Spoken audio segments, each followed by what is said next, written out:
Shalom teman-teman, terima kasih hari ini saya diberikan kesempatan yang puji Tuhan, suatu hal yang sangat luar biasa yang boleh saya terima ya. Ini kesempatan kedua dan pertama dalam hati.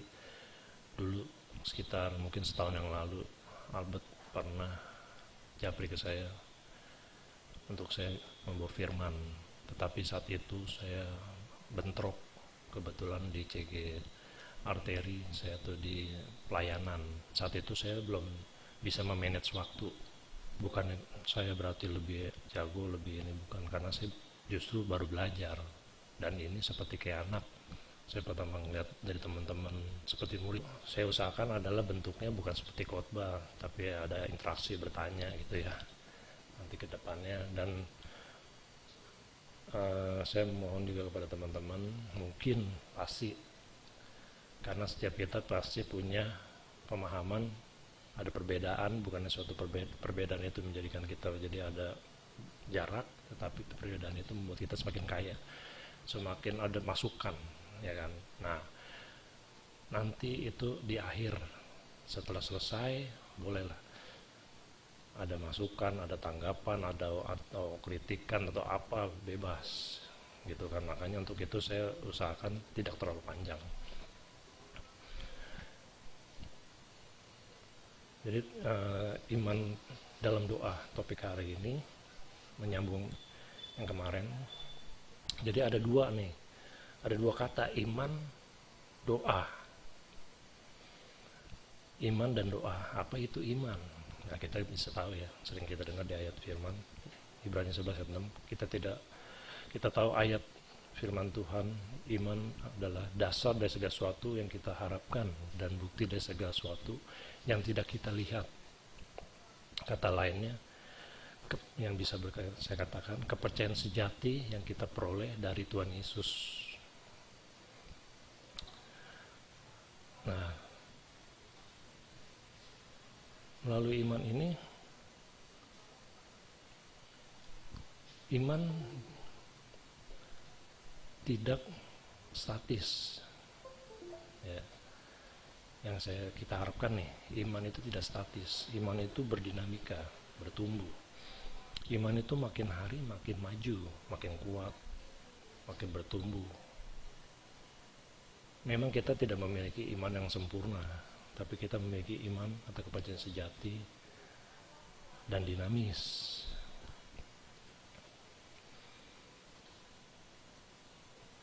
Dan ini ada kata yang kedua, doa. Doa kita tahu dan sering kita bicarakan di CG, sering gitu kan. Nah, pasti kita tahu lah doa itu apa, komunikasi kepada Tuhan, ungkapan perasaan kita kepada Tuhan, dan bukan hanya mencakup permintaan atau permohonan kita kepada Tuhan. Sebelum kita lanjut ke kunci bertumbuh kepada iman, jawaban doa yang akan kita peroleh dengan iman yang bertumbuh, saya ingin ada partisipasi dua orang. Mengapa kita perlu berdoa? Apa menurut pandangan saudara-saudarinya tentang hal ini? Nah, padahal sebelum saya lempar kepada dua orang, padahal kita tahu nih, Tuhan itu maha tahu. Sebelum dan sesudah apa yang kita katakan dalam doa, dia tahu. Dan dia juga tahu segala kebutuhan, bahkan keinginan kita. Tapi kenapa kita perlu berdoa? Nah, saya beri kesempatan untuk dua orang. Ya, betul.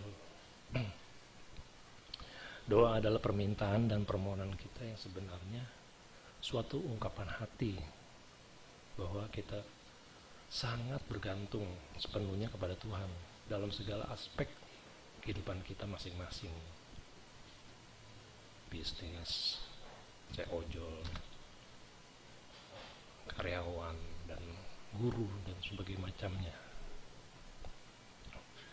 Nah, kita baca di 1 Kis 17 ayat 28. Sebab di dalam Dia kita hidup, kita bergerak, kita ada.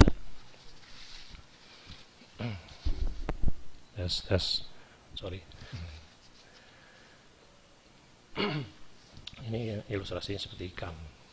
Ikan di dalam air. Ikan hidup, ikan bergerak, ikan ada. Di luar air ikan ya koit, alias lewat lah ikan itu. Nah, ayat kedua yang bisa kita ilustrasikan, pokok anggur yang benar, ya kan? Yohanes 15 ayat 5b. Di luar aku kamu tidak dapat berbuat apa-apa. Ayat ini menunjukkan bahwa kita sebagai manusia bergantung mutlak kepada Allah. Itu nggak bisa diganggu-gugat. Itu kenyataan sebenarnya. Kita sangat amat sungguh benar-benar banget, kalau boleh saya tambahkan dramatisir, itu kita sangat butuh Tuhan banget ibaratnya, bergantung banget. Nah, kita lanjutkan. Kita lanjut kunci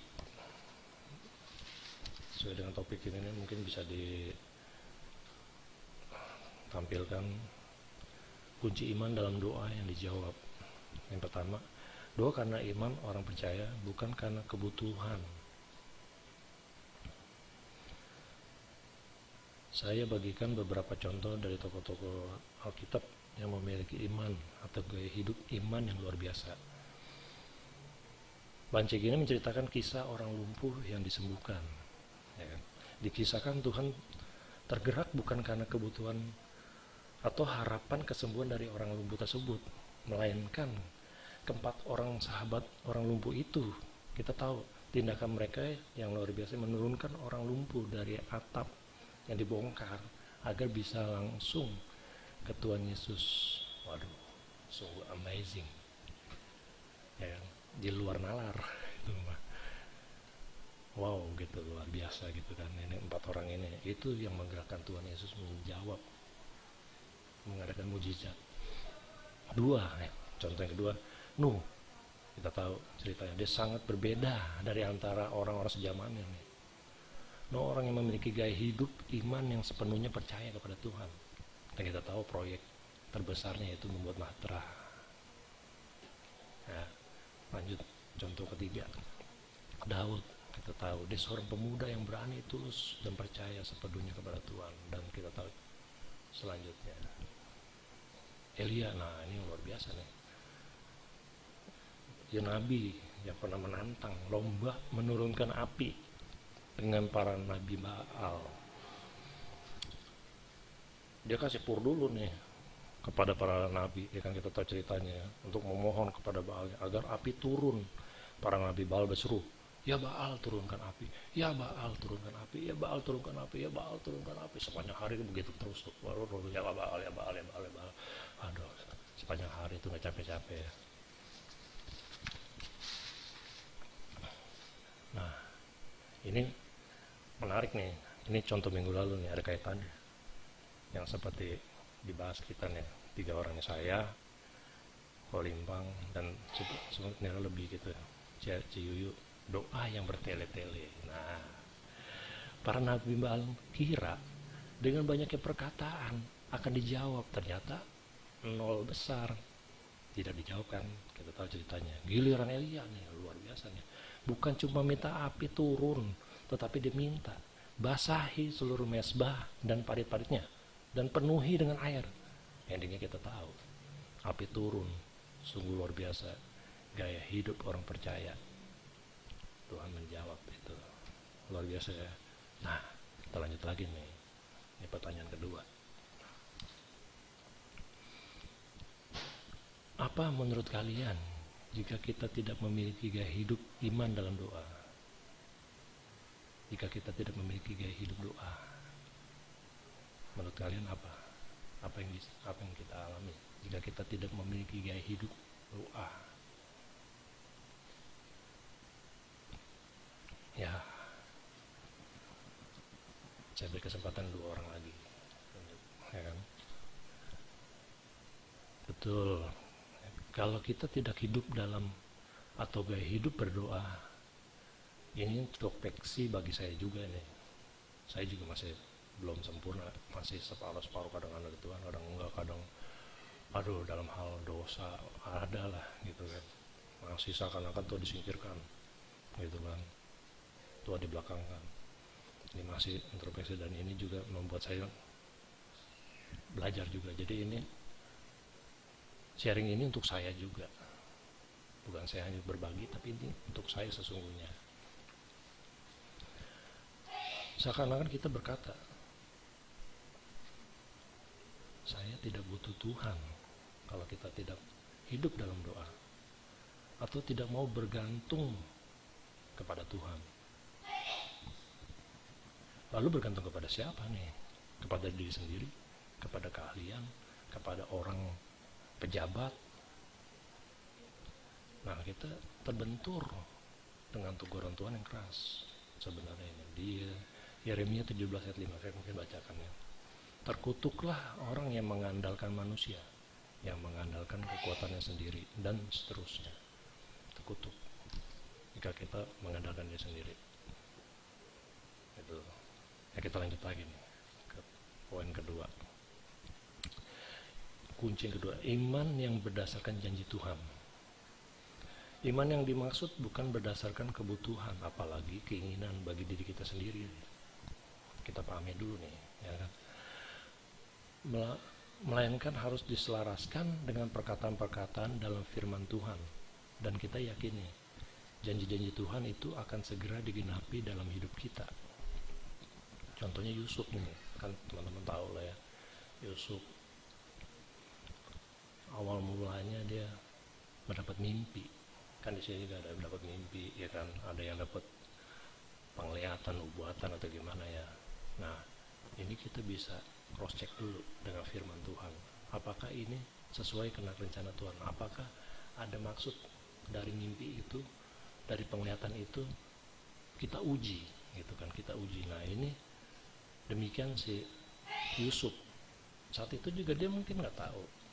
Dia nggak tahu penglihatannya ini. Dia cuma berkata aja, oh nanti 11 bintang akan sujud begini.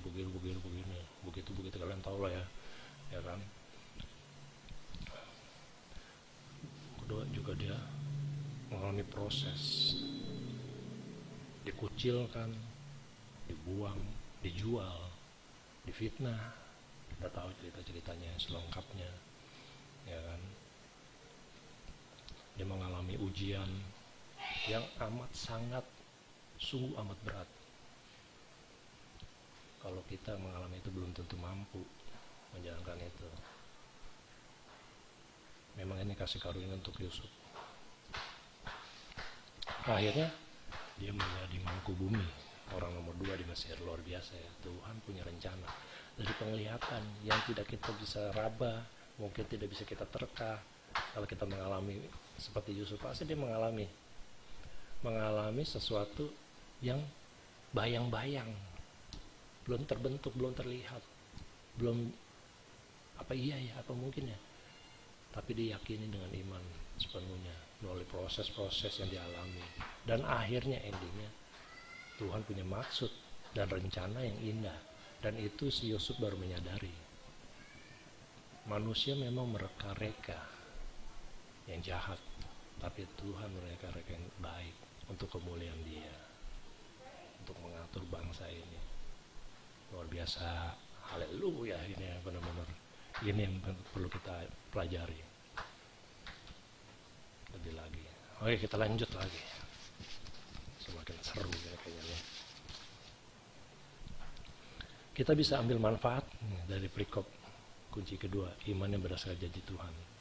Permohonan doa kita apakah sudah selaras dengan rencana Tuhan ini? Penglihatan apapun itu, apakah sudah selaras? Gitu kan. Jadi kita uji. Permohonan doa yang kita panjatkan, apakah itu untuk kebutuhan diri sendiri atau ada rencana bagi Tuhan? Kita tetap beriman, yang penuh percaya firman Tuhan yang kita perkatakan, untuk percaya akan digenapi dan tidak menjadi sia-sia. Itu tetap kita yakini itu. Nah, Lanjutnya, pertanyaan ketiga. Apakah permohonan doa itu harus Tuhan jawab? Jika ya, dijawab iya. Jika tidak, doanya dijawab. Apakah ada maksud di balik doa yang dijawab atau doa yang tidak dijawab oleh Tuhan? Nah, boleh teman-teman ceritakan apakah ada maksud di balik semua itu? Jawaban iya maupun jawaban tidak. Oke, saya berikan waktu untuk pada 2 orang. Kita lanjut lagi nih, kunci ketiga. Janji Tuhan yang lahir karena kita terhubung, connect dengan Tuhan. Ilustrasinya atau gambarannya pokok anggur dengan carang-carangnya. Di Yohanes 15 nih. Perikopnya adalah pokok anggur yang benar. Oh ya, saya teringat nih. Bro Robert, 2 bapak kami dan 2 Yabes. Nah, ya kan. Kita feedback kembali kepada 2 bapak kami, ya kan. 2 Yabes ini kita penting nih. Mungkin nanti suatu saat kita pelajari lebih lagi nih tentang 2 Yabes. Apakah itu masih kayaknya masih bisa diterima gak? Masih cocok gak? Gitu kan, dengan sekarang nih, kebutuhan yang sekarang 2 Yabes itu, apakah memang itu sesuai kehendak Tuhan apa tidak untuk kita semua nih orang percaya, ya kan? Apa 2 bapak kami satu-satunya jawaban? Nah, ini jadi pertanyaan yang penting nih. Makin seru ini, ya kan? Itu kalau ada kesempatan kita feedback kembali nih kepada 2 bapak kami. Saya tidak menyebutkan tata cara doanya ya. 2 bapak kami itu karena panjang. Kalau kita bahas lagi, sesi lagi itu tentang doa bapak kami. Ya kita ambil kesimpulan intinya aja. Agar mengajarkan kepada kita, yaitu Tuhan mengajarkan kita untuk meminta secukupnya. Makanan kami secukupnya. Ini kontekstual banget ya sebenarnya ya.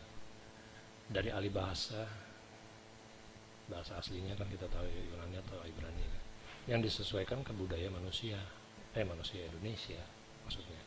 Kalau kita ikut kontekstual zaman dulu, masa perjanjian sesungguhnya gitu ya, itu sebenarnya bukan makanan yang secukupnya, tetapi roti, karena Israel itu tuh makanan pokoknya adalah roti. Kan ada kata-kata ini ya, ada kata-kata akulah roti hidup, Tuhan Yesus berkata gitu kan. Tuhan Yesus berkata di Yohanes 15 ayat 5 dan 7. Saya bacakan ya, mungkin nggak lengkap, inti-intinya aja. Akulah pokok anggur dan kamulah ranting-rantingnya. Barang siapa tinggal di dalam aku dan aku di dalam dia, ia berbuah banyak, dan seterusnya. Penjelasan Yesus dengan pokok anggur nih. Tuhan Yesus menjelaskan pokok anggur ini. Ayat 7. Jikalau kamu tinggal di dalam aku dan firmanku tinggal di dalam kamu, mintalah apa saja yang kamu kehendaki dan kamu akan menerimanya. Ini ada garis bawahnya nih. Saya bergaris bawah ini. Kita bayangin aja, apa saja yang kamu kehendaki. Nah, ini garis bawah. Ini teguran buat saya sih sebenarnya. Kalau kalian, saya tidak tahu ya kan, karena masing-masing ya.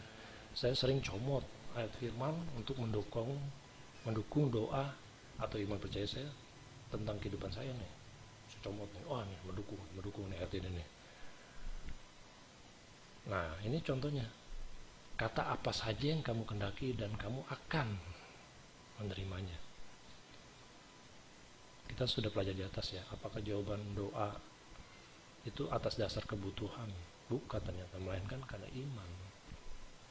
Dan Tuhan melihat iman, bukan kebutuhan. Ini bukan berarti kita tidak boleh berharap, ya kan maksudnya. Karena kita pun tahu dengan yakin dan percaya yang kita kerjakan itu tidak ada yang mustahil. Tetapi penekanannya kita belajar untuk mengucap syukur dengan apa yang kita miliki.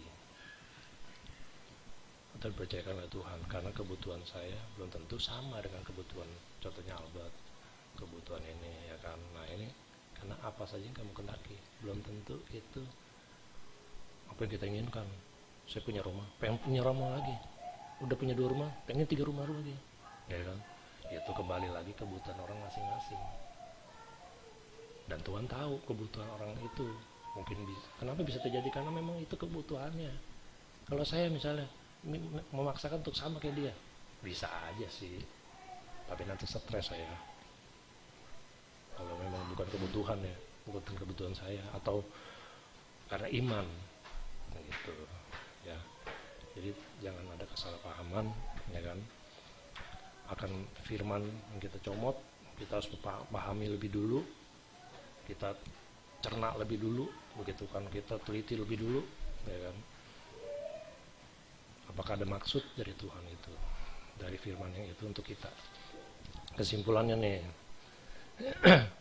dari setiap pembahasan yang kita bahas tadi, kesimpulannya iman dalam doa ini menjadikan tujuan, goal. Ini buat saya juga nih, terutama buat saya nih, yang saya katakan tadi dari awal sampai akhir. Ini saya ingin menjadikan ini jadi gaya hidup, iman yang penuh, doa yang penuh dengan iman yang percaya, penuh bergantung kepada Tuhan. Itu satu. Kedua, mengucap syukur untuk segala yang kita terima atau yang kita miliki saat ini nih, tanpa membandingkan orang lain. Karena kita tahu sekarang ini, dan kita pelajari tadi, karena setiap orang punya kebutuhannya masing-masing, dan Tuhan tahu imannya masing-masing, dan Tuhan sudah mempunyai rencana terhadap kita masing-masing. Ketiga, tidak patah semangat, karena segala sesuatu mungkin bagi Tuhan. Setiap permohonan kita yakini pasti kita sesuaikan, selaraskan dengan kehendak dan kedaulatan Tuhan. 4, yang terakhir nih, dengan doa kita mengakui bahwa kita sesungguhnya sangat amat bergantung kepada Allah Bapa kita. Itu yang poin paling penting, bahwa kita bergantung seperti carang-carangnya, sangat bergantung kepada pokok yang utama itu, yaitu firman Tuhan, yaitu Tuhan Yesus sendiri, pribadi yang agung, luar biasa. Oke, ini waktunya untuk kita saling sharing satu sama lain, mungkin ada masukan atau sanggahan atau gimana ya, kritikan atau apapun ya kan, yang membangun. Kita saling belajar, saling menguatkan satu sama lain. Oke, thank you untuk waktunya.